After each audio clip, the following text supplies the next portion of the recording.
Hola, muy bienvenidos a este módulo sobre la ética pública. En él vamos a conocer un poco más en profundidad sobre este concepto de ética, cuál es su vínculo, su relación con la administración pública, cuál es el rol que tienen los funcionarios públicos.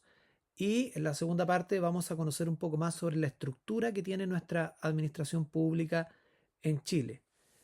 Dicho esto, vemos ahí una parte de la estructura de lo que vamos a tratar. A lo que dije anteriormente, cabe agregar que vamos a distinguir entre la ética y la moral y centrarnos fundamentalmente en el tema de la ética pública. En cuanto a a la ética, eh, lo primero que tenemos que decir es que es una rama de la filosofía. Es una rama de la filosofía que se centra en la sociedad, en el comportamiento humano, ya que está vinculado a las acciones de las personas.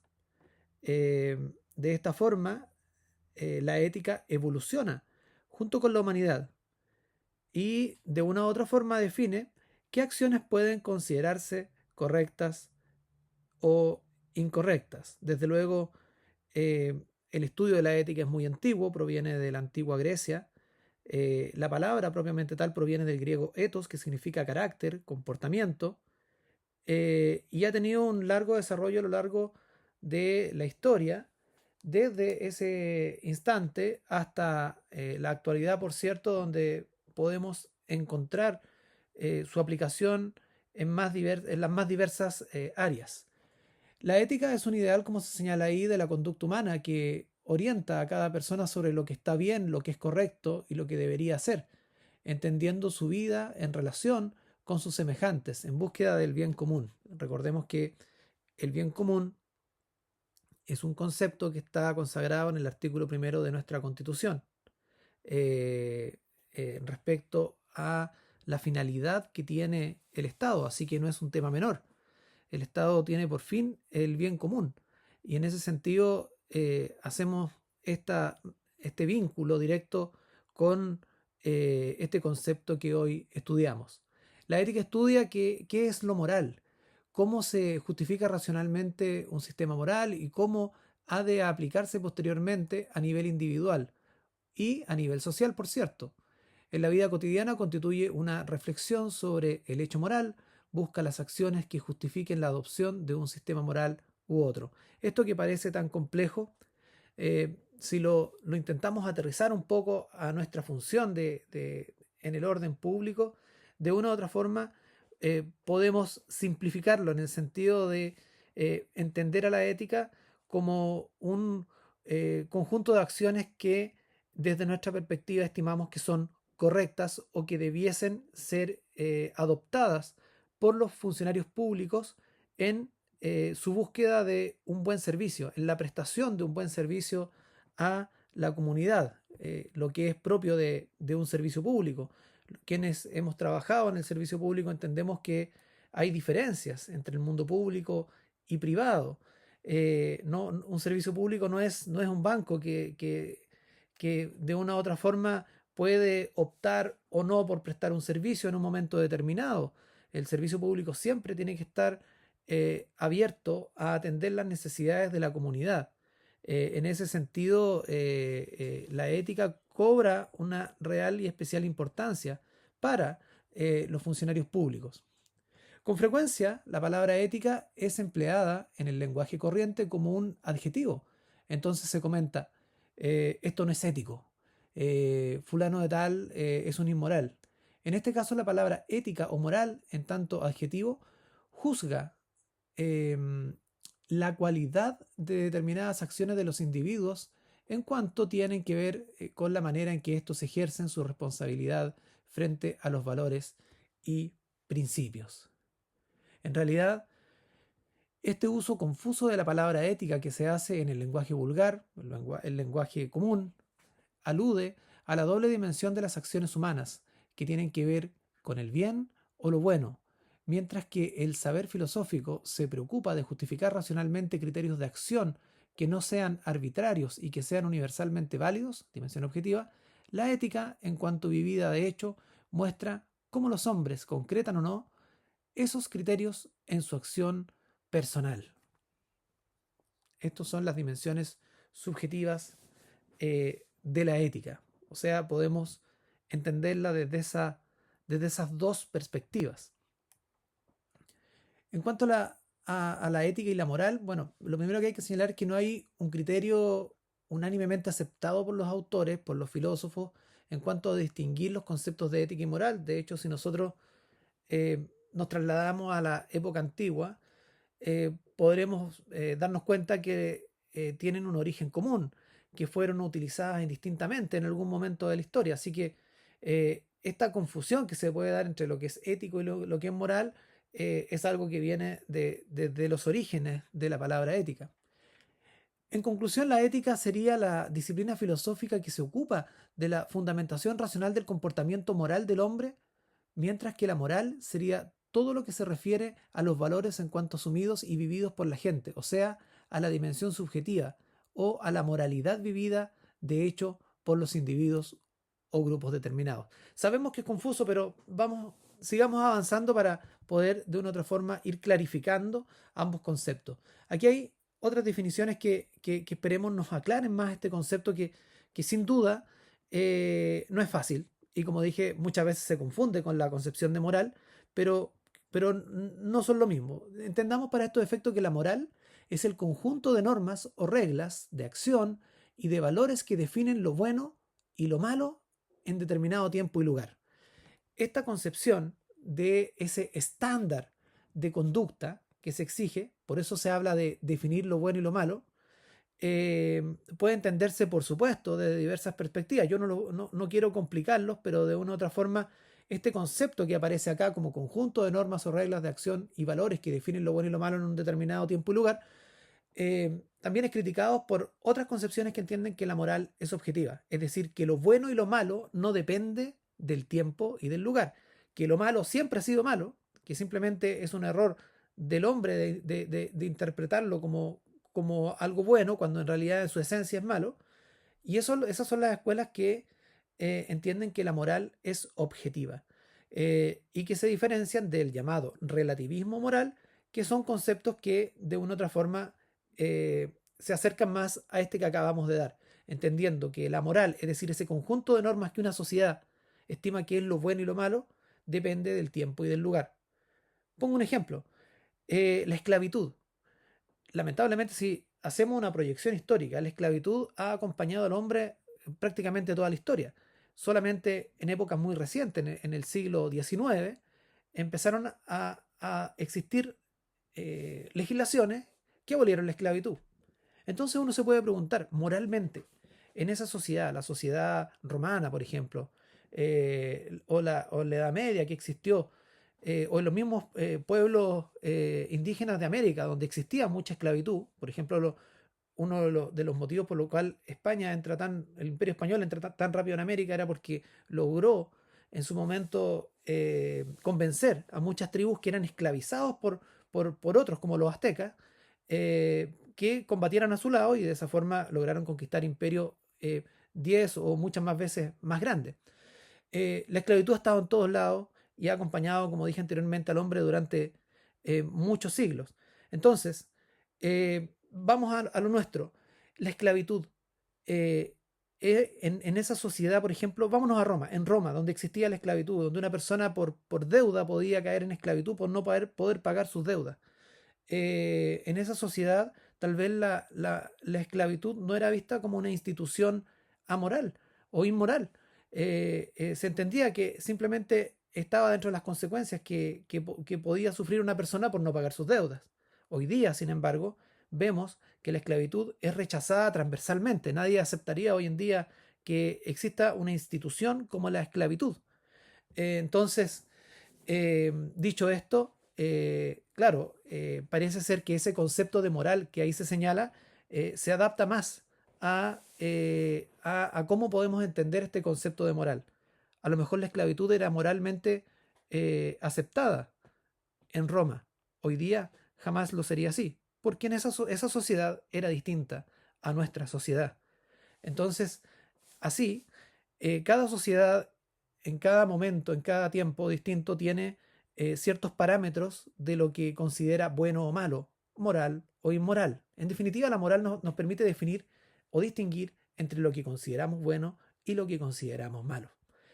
Como dije anteriormente, para no complicar el concepto, no voy a entrar en esta discusión acerca de si la moral es objetiva o subjetiva, porque si entendemos que la moral es subjetiva, la esclavitud, en el caso dado, siempre ha sido mala y simplemente eh, los hombres de las sociedades que nos precedieron no supieron valorar adecuadamente si la esclavitud era o no moral y en definitiva estaban incurriendo en una inmoralidad aunque la sociedad haya dicho que era aceptable la esclavitud. ¿Me entienden? Así las cosas, entendámonos para comprender este concepto de moral como el conjunto de normas o reglas de acción y de valores que define lo bueno y lo malo en determinado tiempo y lugar. Eso entendámoslo por lo menos para efecto de este módulo de esa forma. La ética, en cambio, correspondería a la reflexión que realiza cada persona sobre los fundamentos de su propia conducta frente a determinados hechos y la decisión que debe o debió tomar de acuerdo a la justa razón y a su bienestar y a su desarrollo. O sea, esa decisión personal de hacer esto otro, correspondería a una decisión ética. Y cuando llevamos ese tipo de decisiones al ámbito laboral, y cuando el ámbito laboral se refiere a ser un funcionario público, a trabajar en la administración pública y estar al servicio de los ciudadanos de nuestro país, esa ética se denomina ética pública. En el fondo, esa decisión, la adopción de un criterio determinado en una situación X, eh, de tomar un camino u otro, se tiene que tomar con cierta ética pública. Esa distinción entre lo bueno y lo malo, entre lo probo y lo corrupto, para ser más específico. La ética se ocupa de lo que es bueno o recto para la condición humana, independientemente de que sea acostumbrado, legislado o mayoritariamente asumido por una determinada sociedad. Es decir, la ética busca lo correcto, la decisión correcta, la decisión proba, la decisión que en definitiva es la que debe corresponder en un momento determinado. Sabemos, por ejemplo, que un acto de corrupción nunca va a ser algo correcto dentro de la administración pública, por distintos motivos éticos o que no vamos a profundizar. Pero nadie podría decir que un soborno, un cohecho, que es un delito por lo demás, constituye un actuar ético públicamente. Claramente es un acto reprochable, ética y moralmente. Una acción recta es aquella que se puede defender o justificar con coherencia razonable en teorías éticas, que incluye valores, principios, normas o virtudes, y en una antropología o concepción de lo que es el hombre. Una norma jurídica, una ley, la constitución, los decretos, a diferencia de la ética, se caracterizan por su coercitividad, es decir, eh, podemos distinguir claramente entre normas éticas y normas jurídicas. La diferencia es que las normas éticas están no se pueden exigir a diferencia de la ley, que la ley, si no se cumple, hay distintos mecanismos para que los tribunales puedan exigir el cumplimiento de esa ley. La ética no, la ética tampoco es escrita. La ética de una u otra forma responde a los valores que tiene una sociedad, como lo dijimos anteriormente, y a esa percepción de lo que es correcto o incorrecto en un momento determinado y sobre todo en una situación determinada. Y digo esta situación porque cuando hablamos de ética pública, vamos a atender a ese actuar correcto dentro del ámbito laboral y dentro de ese ámbito laboral en el ámbito público, que es el espacio donde todos ustedes se desenvuelven. Ética en el servicio público. El tema de la ética en el servicio público está directamente relacionado con la conducta de los funcionarios que ocupan cargos públicos. Claro, es la conducta que ellos ocupan, que yo tiendo a decir nosotros, digamos, porque hasta hace muy poco fui funcionario público y lo he hecho gran parte de mi vida. Tales individuos deben actuar conforme a un patrón ético, mostrando valores morales como la buena fe y otros principios necesarios para la vida sana en sociedad. Entonces, esto tiene que ver también con los parámetros de conducta que hay, porque si bien la ley puede señalar ciertas obligaciones, que ya las vamos a ver, que tienen que ver con o prohibiciones, eh, de una u otra forma, eso marca un estándar de actuación. Sin embargo, la realidad supera a la legislación y hay muchas otras situaciones que no están legisladas. ¿Y cómo voy a actuar ante esa situación no legislada? Ahí es donde cobra importancia la ética profesional, la ética pública, la ética del funcionario público. Hace algunos años se impulsó desde nivel central, apoyado por el Servicio Civil en su momento, la creación de los códigos de ética. Los códigos de ética que el objetivo no era reproducir toda la legislación existente, sino justamente abordar situaciones que pasan en distintos servicios públicos y que no están reguladas y fijar ciertas pautas o conductas referente a cómo se debe actuar. La idea de los códigos de ética, evidentemente, es que sea una norma viva, que no sea simplemente un código que esté guardado en el escritorio y que nadie conozca. Y la gracia de ese proceso fue que los códigos de ética fueron formulados con la debida participación de los funcionarios públicos. Entonces, evidentemente, como cada funcionario público conoce bien su negocio, conoce bien su tarea, conoce bien la función que tiene dentro de la administración pública, podía de una u otra forma enriquecer este código. Lo mismo pasa hoy en día, por ejemplo, con la implementación de la ley Karin, que de una u otra forma busca generar un cambio en la cultura al interior de una organización. Un cambio cultural, busca generar un ambiente de respeto, evitar situaciones como el bullying, evitar situaciones, evidentemente el acoso laboral, el acoso sexual, que a eso se refiere principalmente, pero va más allá y busca generar más ambientes donde prime el respeto, ambientes de trabajo respetuosos para todos sus integrantes. Bueno, eso, el éxito de esa ley Karin va a depender un poco de esto, va a depender de cómo entendemos eh, eh, que una conducta es negativa. Y en ese sentido van a cobrar importancia los temas éticos, porque no todo está regulado. No todo va a estar regulado en la ley y de una u otra forma ciertas conductas pueden ser reprochadas a partir de protocolos de prevención de situaciones que puedan significar acoso, pero también lo fueron en su momento a través de los códigos de ética, que, como dije anteriormente, fueron elaborados con la debida participación de los funcionarios públicos. Entonces ahí surgieron temas como los atrasos, el tema de cómo aprovecho el tiempo en el trabajo, que el desayuno extenso, que el cafecito, etcétera. Son todas situaciones que eh, no están en la ley, pero que indudablemente un organismo internamente puede tratar para evitar que se incurra en conductas que no son deseadas desde el punto de vista, por ejemplo, a propósito de los ejemplos que di, de la eficiencia y la eficacia. Entonces, lo mismo pasa con la ley Karin. La ley Karin, de una otra forma, nos va a llevar a prevenir situaciones de acoso laboral. Y ese acoso laboral es en sentido amplio. Entonces, hay ciertas conductas que a lo mejor se normalizan, los sobrenombres, los apodos, el chisme, qué sé yo, que de una u otra forma no colaboran en un ambiente de respeto. Y que a lo mejor, a propósito de la ley Karin, se van a tener que empezar a conversar dentro de las organizaciones. Bueno, eso también tiene que ver con la ética pública, porque la ética pública no solo se refiere a cómo yo ejerzo mis labores para con el usuario, sino también para con mis colegas, con mis compañeros de trabajo. La función pública, justo a propósito de lo que estábamos hablando. Según el abogado Enrique Silva Sima, eh, concebía la administración como actividad del Estado, la noción de servicio es fundamental. Por su parte, la Constitución Política de la República establece que el ejercicio de las funciones públicas obliga a sus titulares a dar estricto cumplimiento al principio de probidad en todas sus actuaciones. Artículo octavo de la Constitución.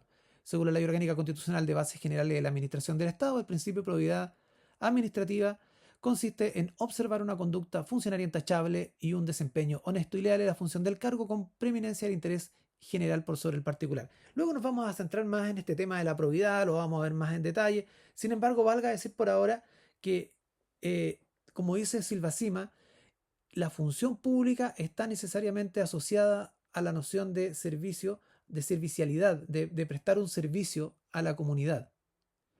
Eh, y en ese sentido hay ciertos principios que deben inspirar a la administración pública o a la función pública, como quiera denominarse. Estos principios que están ahí, que no son taxativos, no es que aparezca una ley y diga estos son los principios que rigen en la administración pública, más bien la doctrina, es decir, los profesores especializados en estas materias, en derecho administrativo, por ejemplo, han logrado extraer de la normativa existente ciertos principios que se entiende que el legislador y la constitución eh, prevén y estiman que deben respetarse dentro de la administración pública y que por tanto son principios de la función pública de la administración y que los funcionarios tienen que siempre tener presente y siempre dar cumplimiento y respetar. Eh, Dicho esto, estos principios que aparecen acá son solo a modo de ejemplo, porque de una u otra forma son los principios los cuales eh, se consideran, se integran en el ordenamiento jurídico, pero también la doctrina, los profesores especializados han incorporado otros principios que también pueden ser considerados como principios de la función pública o de la administración pública. Así que dejemos estos principios como ejemplos, más que nada, no lo consideremos para nada como taxativos porque hay otros tanto o más importantes que analizar, pero como a modo de ejemplo tenemos que entender que cuando hablamos de ética pública, necesariamente tenemos que vincularlo al cumplimiento y al respeto de estos principios. ¿Cuáles principios? Estos que se señalan acá. Principio, responsabilidad. La responsabilidad tiene que ver no solo con llegar a la hora, sino me refiero a responder por nuestros actos. Por eso, cuando hay un acto que implica corrupción, por ejemplo, se puede significar responsabilidad desde el punto de vista administrativo, un sumario administrativo con sanciones que pueden ser multa, puede ser censura, puede ser suspensión. Eh, También puede haber responsabilidad de la perspectiva civil, es decir, que el funcionario con su propio patrimonio tenga que responder, por ejemplo, de un pago mal realizado.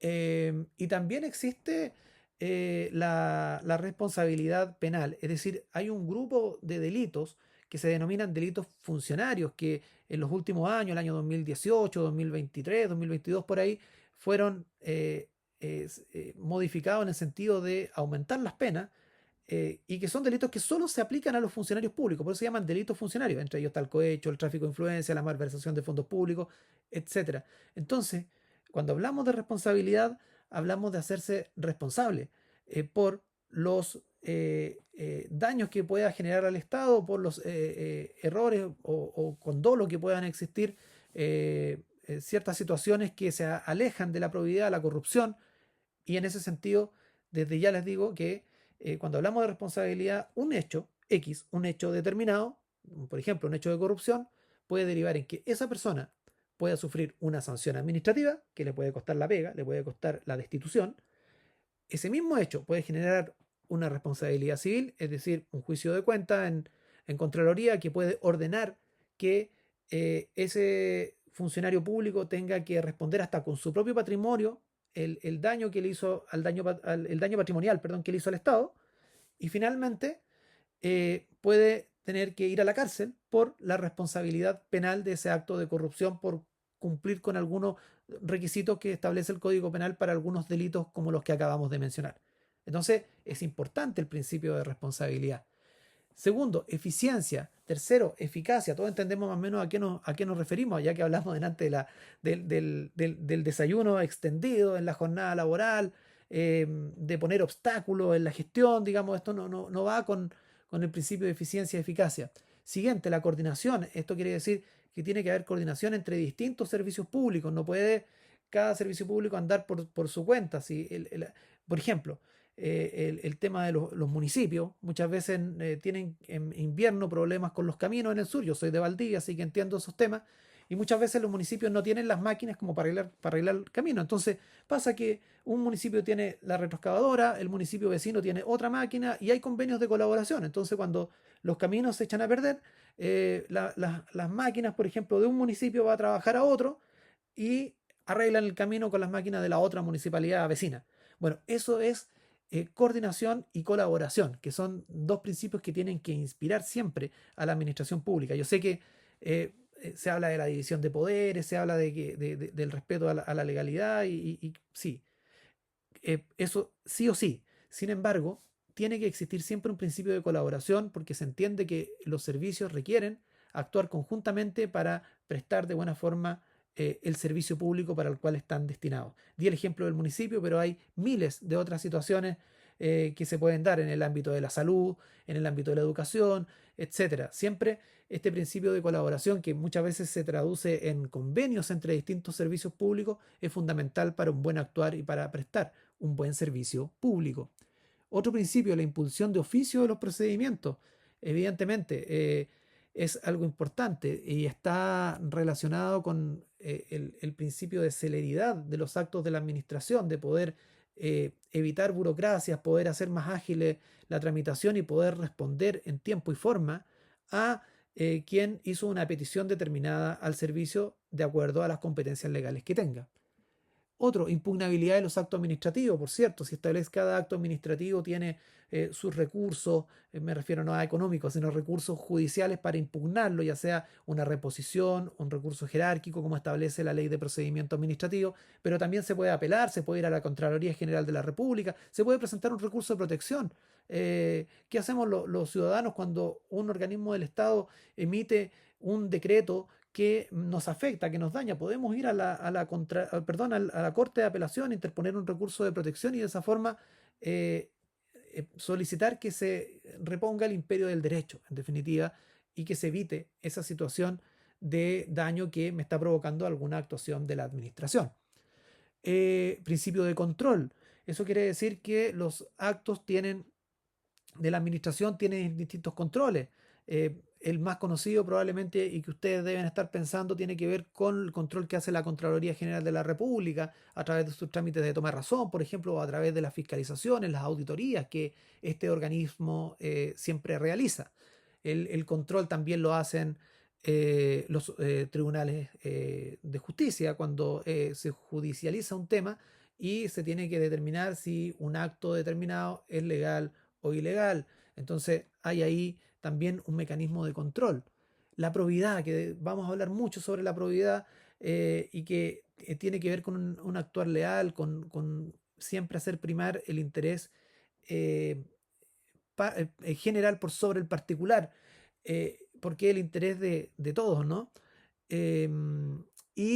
Finalmente la transparencia y la publicidad administrativa, que también esto yo te diría que les diría que la transparencia y la probidad han entrado con mucha fuerza en los últimos años y inspiran una serie de procedimientos que en definitiva tienen que ser transparentes. También esto ha impulsado, por ejemplo, la transformación digital del Estado. Hay un impulso para dejar atrás el papel. Desde luego, esto se ve con distintos matices y ha avanzado de distintas formas en distintos servicios públicos. Hay servicios públicos como la INAPI, que ve, por ejemplo, todos los temas de propiedad intelectual, que tiene un alto grado de avance en este tema y todos sus procedimientos casi son por plataforma, por su página web.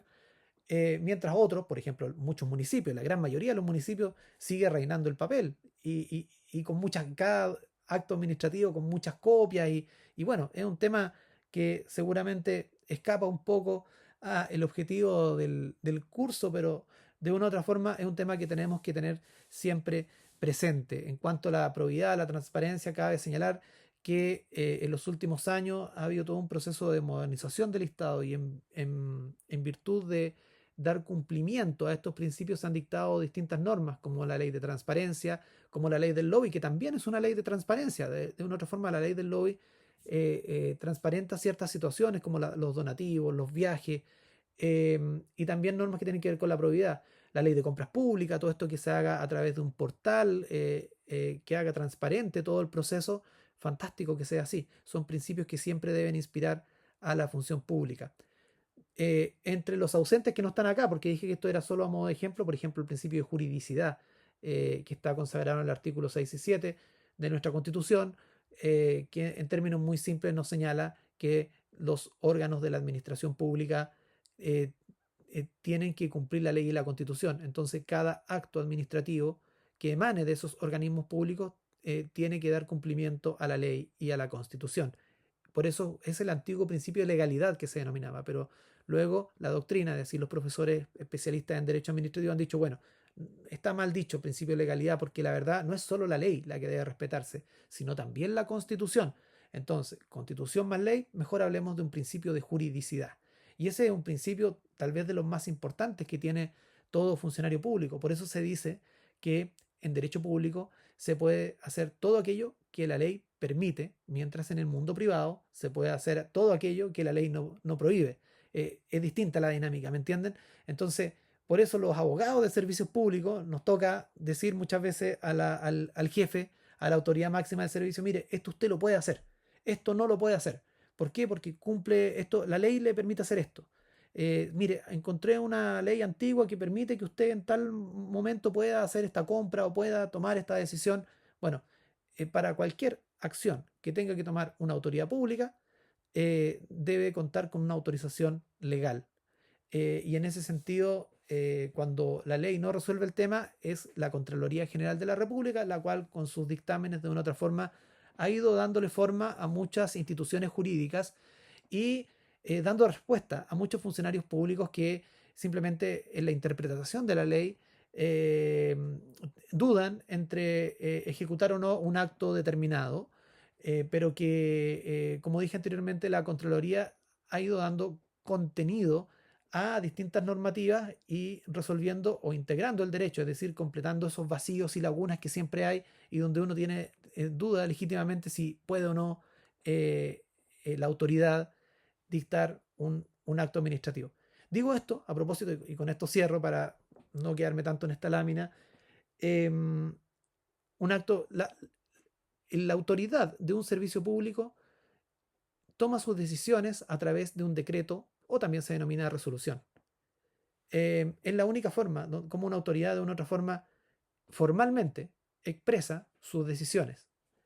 Y de esa forma, en ese documento, que es un decreto o una resolución, se debe señalar la motivación, la fundamentación. Por eso en un decreto ustedes siempre van a ver vistos considerando y la parte final resuelvo. Los vistos en la norma legal. Como yo les dije que solo puede hacerse aquello que la ley permite, yo en los vistos tengo que decir, mire, la ley me permite hacer esto, la constitución en su artículo 6 y 7, tanto, tanto, tanto. Y en los considerando las situaciones de hecho, dado que se agotó el suministro de jeringas y la necesidad existente, dado que tenemos tantos pacientes mensualmente, resuelvo, cómprese las jeringas tanto. O sea, eh, cada decreto tiene que contener fundamentos jurídicos y fundamentos de hecho. Eh, Ese es el motivo de los vistos y considerando. Y el decreto es, en definitiva, la decisión de la autoridad pública quien tiene esa potestad para tomar una determinada decisión. Finalmente, en cuanto a la ética pública, digamos que reflexión sobre los comportamientos de cualquier ciudadano o de las instituciones u organismos en cuanto tienen una significación directamente social. Tales comportamientos son evaluados mediante criterios, valores o principios que van privilegiando a la comunidad en razón de su vinculación con el bien común de ella. Es más o menos lo que hemos comentado. Nuestro norte como funcionarios públicos siempre debe ser dar respuesta a la comunidad, que en definitiva es de la esencia del funcionario público. Es distinto a la empresa privada. Eh, o en el sentido que yo puedo tener un negocio, por ejemplo, un almacén, y puedo cerrar cuando quiera. Cerrar un servicio público, ¿se puede? Yo puedo irme a las 10 de la mañana y cierro porque me cansé de atender. No se puede. No se puede porque de una u otra forma estamos obligados a prestar un servicio para toda la comunidad. Las manifestaciones de la ética pública en los organismos del Estado, códigos de ética, ya hablamos de eso, sistemas de integridad, este es un concepto que vamos a analizar y que eh, se le ha dado mucho énfasis en el último tiempo. Desde ya digamos que la integridad intenta dar un paso más allá de la probidad, ¿no? La persona íntegra es como una persona que no comete errores, que en definitiva tiene una serie de virtudes. Una persona íntegra reúne en sí una serie de virtudes. Lo mismo pasa con los órganos del Estado. A través de estos sistemas de integridad se busca, perdón, que vayan más allá de las normas de probidad, más allá de las normas incluso, a propósito de los códigos de ética que buscan responder situaciones, atender situaciones que se dan más allá de lo que dispone o resuelve el ordenamiento jurídico. Eh, Agrega en tercer lugar los principios éticos de la administración y cuatro, los valores de la función pública, algunos de los cuales ya hemos visto. Dicho esto, vamos a recorrer un poco, a hacer un barrido general sobre qué es esto de la administración pública. Hemos hablado de la administración pública en varias ocasiones y vamos a ir siempre en una metodología de lo general a lo particular, recordando un poco algunos conceptos que siempre es bueno tener presente cuando hablamos de los funcionarios públicos, de la administración pública y por ende los principios que inspiran a, eh, a la administración, digamos, sean reconocidos por el ordenamiento jurídico, ya que sean directamente, como pasa con la ley de procedimiento administrativo, que señala concretamente cuáles son los principios de los procedimientos administrativos, o bien sean principios que uno puede extraer acerca de distintas normativas, como pasa con los recientemente vistos principios de la administración que los podemos extraer fácilmente de la Constitución, de las normas legales,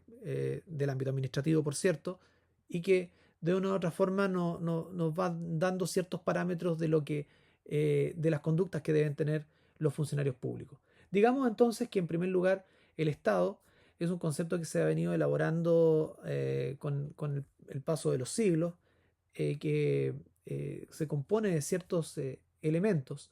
Digamos preliminarmente que un Estado es una comunidad organizada, una comunidad en algún momento dado para resolver de mejor forma y satisfacer las necesidades de sus integrantes, decide organizarse. Y la principal organización que tiene cualquier comunidad es el Estado. Hay desde luego comunidades que pueden constituir una nación, pero que no son Estado. Por ejemplo, pasa con el pueblo gitano, pasaba con los judíos antes de que se creara su Estado en el Medio Oriente concluida la Segunda Guerra Mundial.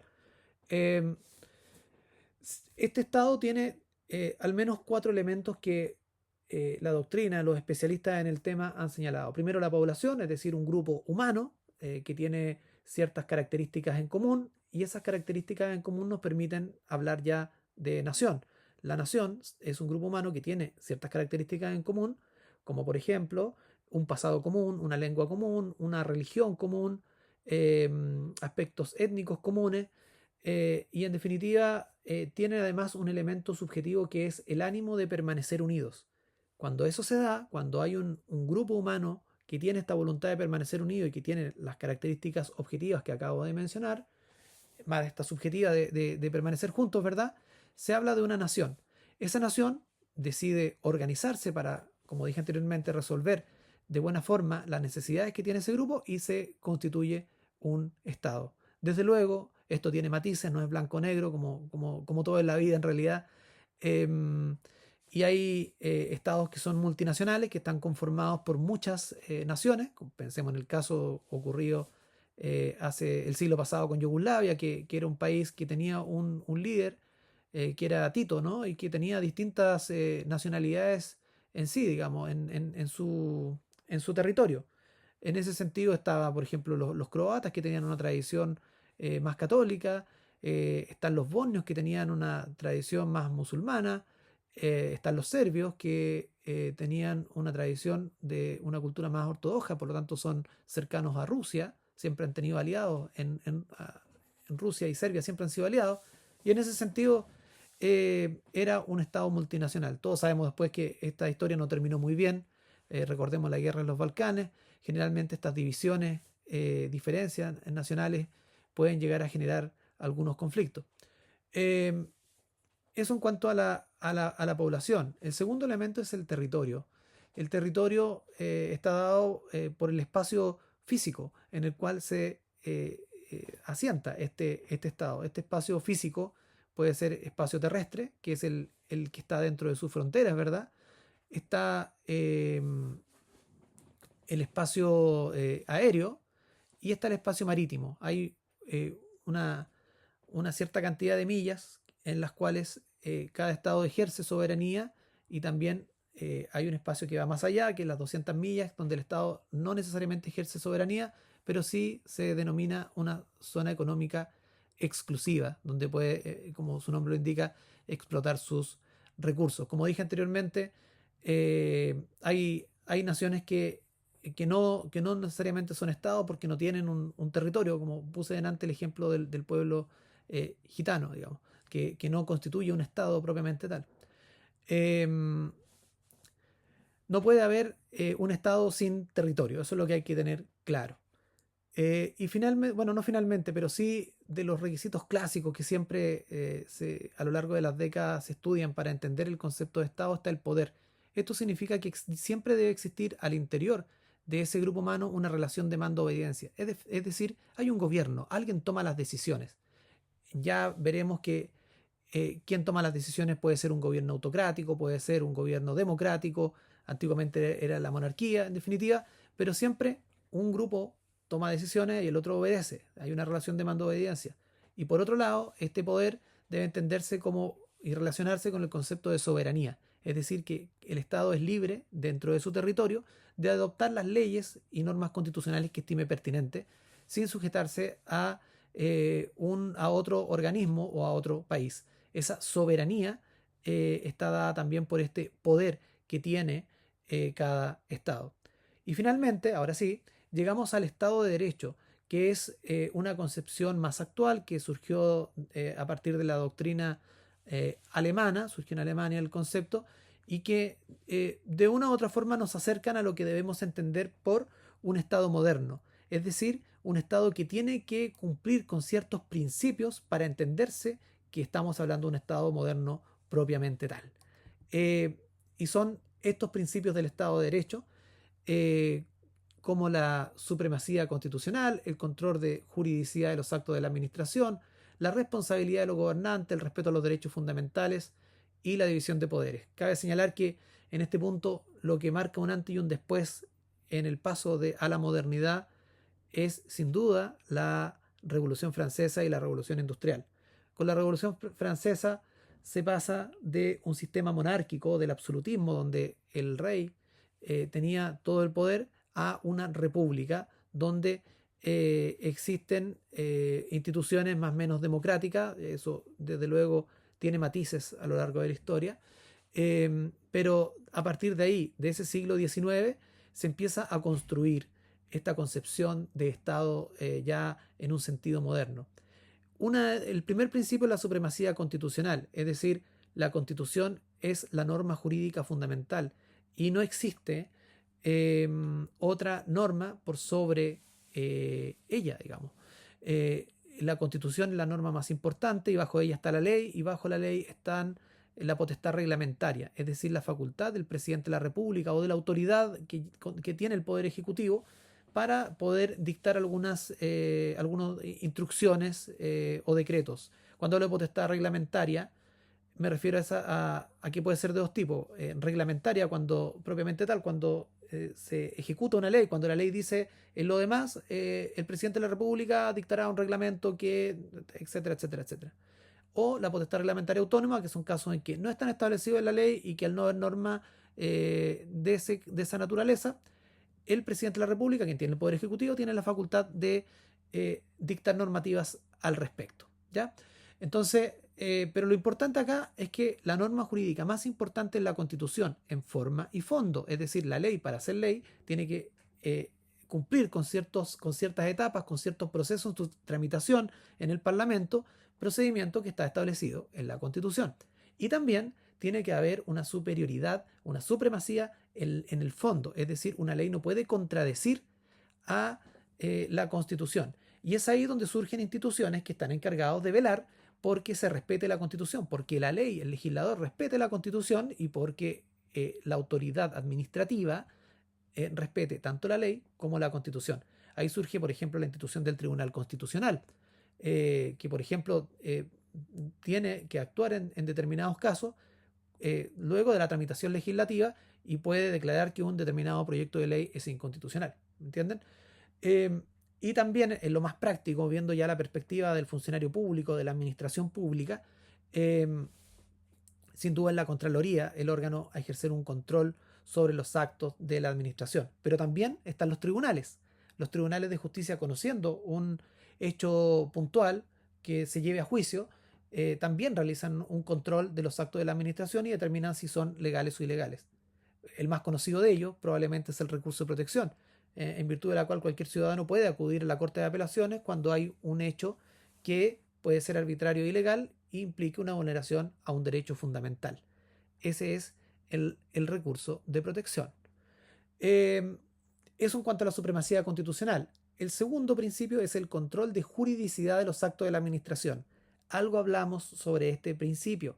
La juridicidad está consagrado en el artículo 6 y 7 de nuestra Constitución y en el fondo lo que nos dice es que la autoridad pública, el jefe de servicio, el presidente de la República, el alcalde, quien tenga potestad para dictar un decreto, que tome una decisión como funcionario público, tiene que respetar tanto la ley como la Constitución.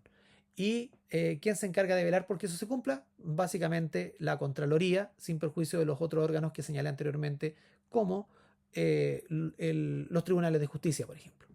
A todo esto, siempre hay que tener presente, a lo mejor ustedes ya saben, pero no, y es de perogrullo, sin embargo, es siempre bueno aclarar que eh, Contraloría emite dictámenes y esos dictámenes, desde luego, son obligatorios para los servicios públicos. Sin embargo, eh, si un tema llega a ser conocido por un tribunal de justicia, la sentencia de ese tribunal de justicia tiene un valor que va por sobre los dictámenes de Contraloría. Es decir, ante una controversia en una interpretación, una diferente interpretación que tenga un dictamen de Contraloría a una sentencia que se pronuncie sobre un caso concreto, prima siempre la sentencia, ¿ya? Porque para efecto de los tribunales, la Contraloría no deja de ser un servicio público más que interpreta la ley, pero que en definitiva quien tiene el imperio y la facultad, digamos, para poder resolver las contiendas que se den por la aplicación de la ley, son los tribunales de justicia. Siguiente es la responsabilidad de los gobernantes. Algo también mencionamos anteriormente y esto tiene que ver con el paso de la monarquía a la república. Una vez que ocurre la Revolución Francesa y se pasa a la república, las autoridades ya no son, eh, no asumen por herencia, como pasaba con los monarcas, sino son elegidos democráticamente, ya podremos, democracia entre comillas, porque puede haber distintas formas de elección. Además, son elegidos por un periodo breve, por un periodo definido, no como los monarcas que estaban de forma vitalicia en los cargos. Y a propósito de este principio, la diferencia también es la responsabilidad. El monarca siempre fue irresponsable con la comunidad, porque no los entendía como ciudadanos, los entendía como súbditos. Una vez que se logra la Revolución Francesa, ya empezamos a hablar de autoridades y ciudadanos. Y el ciudadano tiene sus derechos. Es decir, antes de la Revolución Francesa, si el monarca quería hacer un camino y ese camino pasaba por la casa de una persona, no tenía por qué indemnizar, porque era un súbdito, no existía la institución de la expropiación. Caso distinto pasa con la República, y hasta el día de hoy, si una autoridad, el presidente de la República, algún organismo que tiene facultades para expropiar, quiere hacer una carretera que pase por mi patio, me tiene que indemnizar a través del mecanismo de la expropiación. Así que la responsabilidad de los gobernantes, aunque parezca de perogrullo, tiene que ver con que tienen que responder de sus actos frente a la ciudadanía.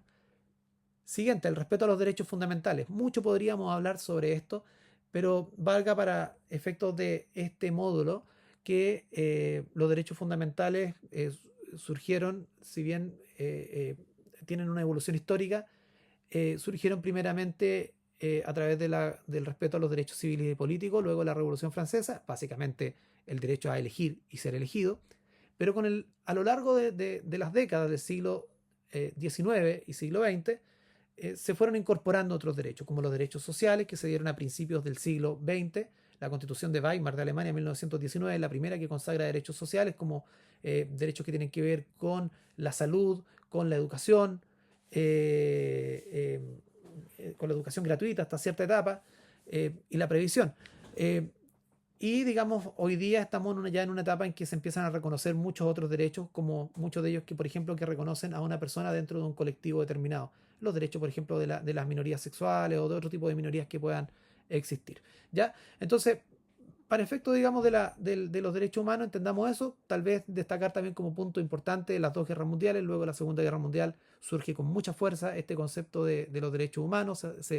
Emite la Declaración de los Derechos Humanos, Declaración Internacional de Derechos Humanos, se crea la ONU y de ahí en adelante empezó a surgir con fuerza este concepto de derechos humanos. Eh, ¿Por qué los tocamos acá? Es parte de los principios del Estado de Derecho que debe reconocer todo Estado que se precie como tal. Es decir, todo Estado moderno debe reconocer la existencia de los derechos humanos, ¿ya? Debe reconocer la responsabilidad de los gobernantes, que tiene que existir un control sobre los actos de la administración. Y finalmente, la división de poderes. Es decir, que exista más que división, independencia entre los distintos poderes. ¿Cuáles son? Esto es como repaso de educación cívica: el poder legislativo, el poder ejecutivo y el poder judicial. Debe existir independencia entre ellos. Sin embargo, en la actualidad, hoy día se cuestiona sobre todo esto de división, sino más bien se habla de coordinación, porque evidentemente los poderes del Estado tienen que coordinarse. O sea, piensen qué sería el Poder Judicial sin gendarmería y sin servicio médico legal, que son auxiliares de la Administración de Justicia y que pertenecen a otro poder del Estado, que es el Poder Ejecutivo. Sigamos avanzando. Los poderes del Estado, ya acá los mencionamos, nos vamos a centrar evidentemente en el poder ejecutivo y vamos a comprender algunos conceptos. Poder ejecutivo. Gobierno y administración. Aquí hay un tema porque muchos confunden ambos conceptos. Hay autores, sin embargo, que distinguen entre lo que es el gobierno y la administración. Y desde luego son cosas distintas. Podemos entender para muchos autores que evidentemente el presidente de la República, sus ministros, los ministerios en general, fijan determinadas políticas públicas en base a que detentan el cargo, el poder, ¿verdad? Y que son elegidos el presidente al menos democráticamente y él elige su equipo de trabajo. Los servicios públicos ya serían parte de la administración porque no deciden políticas, sino ejecutan las políticas que los ministerios definen. Así que podríamos decir que el presidente de los ministerios es el gobierno y que los servicios públicos son parte de la administración. Otro concepto que se confunde a propósito de esto es en las municipalidades. Y muchos candidatos, sobre todo cuando hay elecciones de alcalde, empiezan a hablar del gobierno comunal, del gobierno de la comuna, qué sé yo. Bueno, sepan ustedes que no existe el gobierno de la comuna. Los municipios solamente administran, son administradores comunales, son administradores también del patrimonio que se les asigna, pero no existe un gobierno comunal. Otra cosa, bueno, en cuanto a la forma de gobierno, existen, que es en definitiva cómo se distribuye el poder entre los distintos, valga la redundancia, poderes que tiene cada estado. Básicamente son de dos tipos: presidencial o parlamentario. Hay otros, por cierto. El parlamentarismo fundamentalmente se da en Europa y tiene como especial característica el que no exista en términos generales un presidente de la República, sino existe un primer ministro que es el jefe de gobierno, y ese jefe de gobierno lo elige el partido político o los partidos políticos que tengan mayoría en el Congreso en ese momento determinado. Es decir, la gente no va a votar por el presidente, vota por parlamentario, y una vez que se sabe quiénes son los partidos que tienen el poder, quién tiene más apoyo, ellos eligen al primer, o sea, al jefe de gobierno o al canciller en el caso de Alemania. Y el jefe de Estado eh, generalmente lo desempeña otra persona que es una persona reconocida, que aboga por la unidad, que no es criticado. Y en los países en que hay monarquía, generalmente el rey es el jefe de Estado, como pasa en España, por ejemplo. Y el otro sistema es el sistema presidencial, donde el presidente de la República, por eso se llama así, tiene un amplio poder. La diferencia está en que en el sistema parlamentario, en cuanto al poder, prima el parlamento por sobre el ejecutivo. En el sistema presidencial prima el Ejecutivo por sobre el Parlamento. Por ejemplo, en Chile el presidente tiene posibilidad de iniciativa parlamentaria de ley, puede fijar urgencia, e incluso puede indultar. ¿No les parece raro que una autoridad administrativa pueda entrometerse en decisiones judiciales y poder perdonarle la pena, digamos, a una persona, perdonarle la sanción? Bueno, eso demuestra de que el Ejecutivo tiene mucho poder. Existe un presidente de la República y es el sistema clásico de Estados Unidos, el presidencial. El parlamentario de Europa, el presidencial de Estados Unidos. En Latinoamérica, en general, los presidentes se han caracterizado por tener mucho poder. Incluso se habla que es superior a lo que pasa en Estados Unidos y en tal sentido se habla de presidencialismo. Ni siquiera de sistema presidencial, se habla de presidencialismo latinoamericano. Muchos historiadores dicen que esto se debe a que una vez que se logra la independencia de muchos países latinoamericanos, lo que estas sociedades nuevas, estos nuevos países quisieron tener es una especie de virrey que pueda tener todo el poder y reunir el poder y tome decisiones de forma rápida como a la usanza colonial. ¿Tienen razón? Puede que tengan razón. En cuanto a la estructura del Estado, ya ahí nos referimos a cómo se distribuye el poder en el territorio. Y ahí hay básicamente dos modelos. El Estado, el modelo unitario, como en Chile, donde hay un solo centro de gobierno, que en este caso es el presidente de la República, un parlamento, una Corte Suprema, y el modelo federal, donde las regiones o estados o microestados, o como quiera denominarse, tienen también un poder mayor. Pero eso implica que, por ejemplo, cada provincia, como pasa en Argentina, tenga su Congreso y existan diputados nacionales y provinciales, tenga cada uno un poder ejecutivo y también una estructura similar en el poder judicial. Entonces, la verdad, resulta bastante caro poder mantener también a tanto organismo público en los estados federales. Chile siempre ha sido unitario, salvo un intento por ahí que hubo el año 1826, pero que no prosperó. Y esa siempre ha sido la característica de nuestro país. Un presidente fuerte, un sistema presidencial y en cuanto a la estructura, un Estado unitario. Lo dice así la Constitución, que Chile es un Estado unitario y su territorio se divide en regiones. Finalmente, dos mecanismos de transferencia de competencias, que son la desconcentración y la descentralización. Evidentemente que sea unitario no significa que sea totalmente centralizado el Estado, al contrario, puede existir un sistema de descentralización y desconcentración. La desconcentración significa, en términos simples, que existe una oficina en cada región que administra las decisiones que adopta la Oficina Central en Santiago. Ejemplo, el ministro y sus seremis. El seremi de salud, por ejemplo, ejecuta las políticas que le indica a su ministro. No tiene patrimonio propio la seremía. Administra el presupuesto que le asigna su nivel central. Para todo tienen que acudir a nivel central. Eh, y no tienen personalidad jurídica. ¿Ya? La personalidad jurídica es la de su propio ministerio. En definitiva, es un funcionario del ministerio que está en la región y que resuelve determinadas materias que le son delegadas. Los servicios, un ejemplo, perdón, de desconcentrado, los CEREMI, los directores regionales. Los descentralizados tienen un grado mayor de autonomía y tienen un patrimonio propio y no dependen directamente de un ministerio. Hay una relación de supervigilancia por parte de algún ministerio, pero no existe dependencia. Entonces, tienen patrimonio propio y tienen personalidad jurídica propia. Entonces, tienen una dosis de autonomía mayor.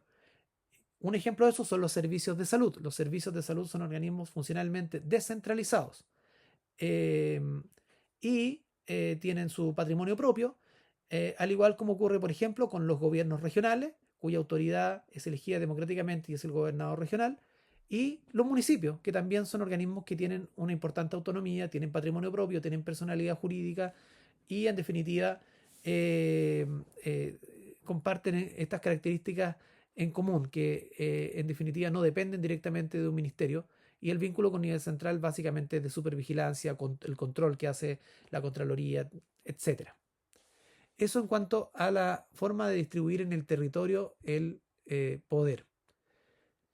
En cuanto a las características, bueno, aquí repito un poco lo antes señalado, las características de los órganos desconcentrados, a modo de resumen, no tienen patrimonio propio, no tienen personalidad jurídica, vínculo de dependencia con el gobierno central. Piensen en el caso de el CEREMI y el ministro. Características de un organismo descentralizado, patrimonio propio, personalidad jurídica, vínculo de supervigilancia.